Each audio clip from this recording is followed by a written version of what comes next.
পোলাও করবো। এই যে দেখুন একটু সাদা তেল দিয়ে দিয়েছি। এবার এর মধ্যে দিয়ে দেবো ঘি। ঘি দিয়ে দিলাম, বেশি দেবো না, যতটা পরিমাণে লাগবে ততটাই দিয়েছি। দেখুন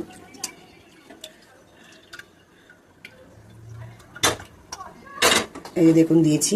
এবার ঘি গরম হয়ে যাচ্ছে, এর মধ্যে দিয়ে দেবো করি। এই যে এর মধ্যে 500 চাল করবো, কিন্তু 2 কিলো চালের রান্না করব, 2বার 3বারে কি 4বারে করবো।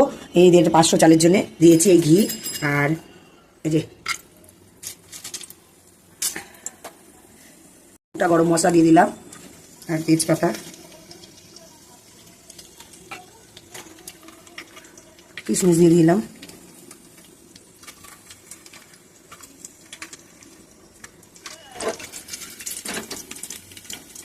এবার এর মধ্যে চালটা দেবো।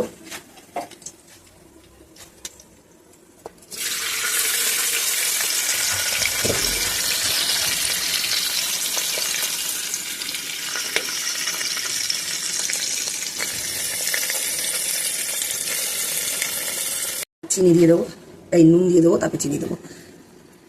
এবার দিয়ে দেবো চিনি। নুন দিয়েছি, এবার চিনি দিয়ে দিচ্ছি।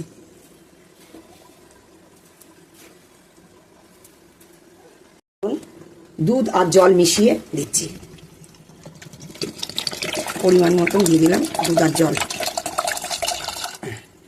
এবার এটাকে প্রেসার কুকার আটকে দেবো, দিয়ে তারপরে আপনাদের দেখাচ্ছি। এই যে সাদা পোলাও করেছি, এই যে লাস্ট নামানো হয়ে গেছে, দেখালাম আজকে এই পর্যন্ত। টাটা।